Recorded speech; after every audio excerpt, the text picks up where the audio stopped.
Welcome to the host with the most, Toddcast. And now, direct from the Razzle Dazzle Studios, here's the tan, tattooed connoisseur of conversation, Todd Newton.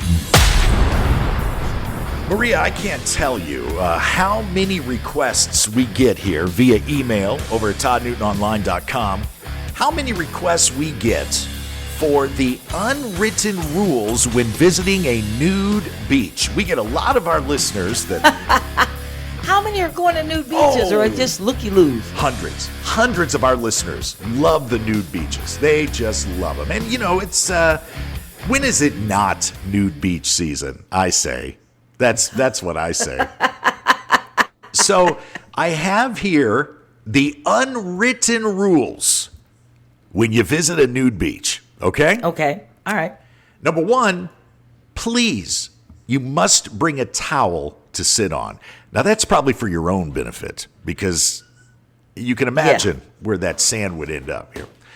When you visit a nude beach, it is imperative that you act as you would if you had clothes on.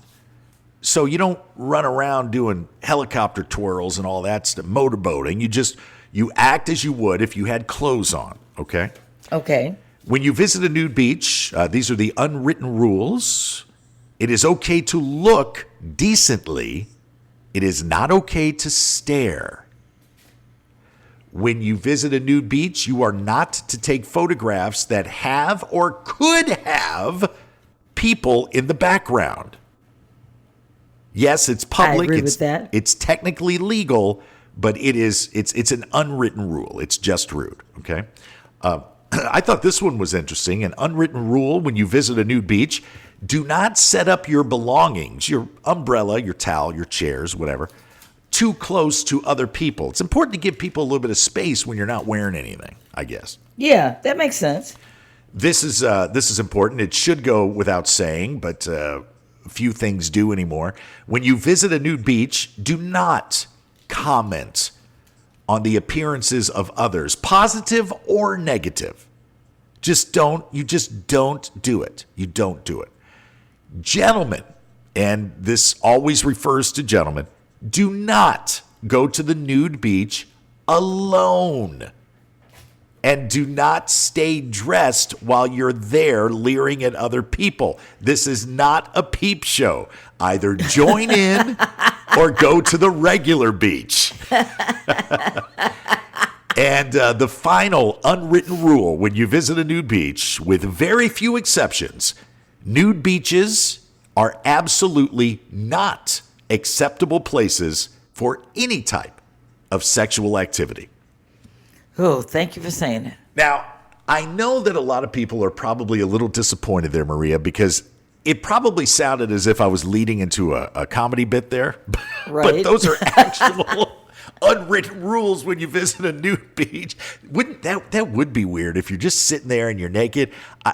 I've been to resorts where there's a European pool and an American pool, and I went over to the European pool. But you can. The European pool, it's clothing optional. So there are people there with stuff on, but it's mainly just topless women. You didn't see a lot of naked dudes. But it would be weird if you're at a nude beach and there's just a guy walking around alone dressed. Didn't have a tray, just walking around. Yeah, just with sunglasses on. You know, those eyes are just going to the left, to the right, to the left, just taking it all in. Be creepy, but believe it or not, there are rules when you visit the nudie beach. Todd Newton Show, Maria Todd, now you know. Let's get back to the talk that will keep you talking. This is the host with the most, Toddcast with Todd Newton. I am glad you brought this to our attention, Maria. I think this is pretty important. This BORG drinking. Oh, yeah. And as soon as you sent this to me, I sent a text to my daughter who's in college. I said, you know anything about this? So BORG apparently is the new trend on college campuses and I guess even at high school parties. And it's kind of replacing, when we were young, it was the jungle juice. Remember that? Where people would it's kind of like a large batch drink like you go buy a new trash can and you pour all the stuff in, and it's like punch. Yeah, the jungle juice, all that stuff. Yeah. Well, this BORG stands for Blackout Rage Gallons. And what these college students, high school students are doing is they're getting like a gallon jug, like a water jug or a milk jug, and they're just pouring massive amounts of alcohol into them. And it's leading to alcohol poison, clearly, because, look, your liver can't metabolize that much booze. It can't.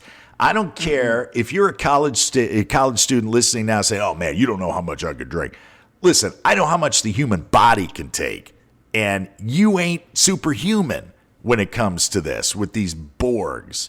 So one doctor said drinking one BORG, and, they must look like idiots carrying these jugs around a party. I mean, what's sexy about that? I don't know. A red plastic cup is one thing, but you're walking around with a jug, This doctor says drinking one can lead to potentially life-threatening consumption and alcohol poisoning. And this is from a doctor of psychiatry and addiction medicine at Stanford. So, guys, it's legit. Let's listen. Right. Let's listen. And as disgusting as it was creating jungle juice or whatever it was in the plastic trash cans, or the even worse, a bathtub or a sink, which, people have done. The whole goal here is just to get extremely loaded off this stuff. And it's scary, right? I mean, why don't we learn anything? The point. Like trash can punch, at least you could choose to drink it or not drink it. Yeah. Or drink a certain amount and then stop. Like your body was going to stop you when you got to a certain point. Yeah. But if you're chugging a jug of alcohol and some Kool-Aid or whatever, your body doesn't have a chance to metabolize that stuff. It all gets into the bottom of your stomach and you're blackout drunk. Why? Right. You're going to miss the party. You're going to spend the rest of the time in the emergency room. Well, and then bad things happen. I mean, bad things happen. It says here that they're pretty much everybody's just pouring a fifth of vodka into this thing. They're not measuring it. So it's dangerous. If you're drinking 3 or 4, 5, 6 cans of beer, you know exactly how much alcohol you're drinking. If you're just chugging out of this plastic jug, as Maria said, you have no idea. There's no rationing happening here.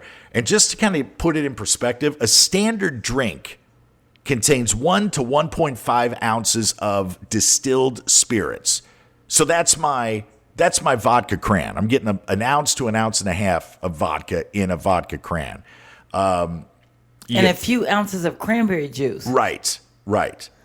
So it's not all liquor. For females, drinking more than 4 standard drinks over a 2-hour time frame is considered a binge. For males, it's more than 5 over 2 hours. Yeah, if you're drinking 5 drinks over 2 hours, in just 2 hours, that's a bit much. And one of these BORGs contains the entire fifth of vodka. That's 25.6 fluid ounces of vodka or other hard alcohol. That equates to 17 cocktails. Ugh. So, which you would never do. So 5 cocktails over 2 hours is binge drinking. One of these BORGs is 17. And it's just, so please talk to your kids about this. And if you're in your late teens, early 20s, you're old enough to know better, to know what's dangerous, to know what's putting you in a dangerous situation. So please be smart. This BORG is the dumbest thing happening right now. Thank you for keeping the art of conversation alive. For more Todd, visit toddnewtononline.com. And don't forget to rate and review the show today. The Host with the Most Toddcast is produced by the Host with the Most, LLC. All rights reserved.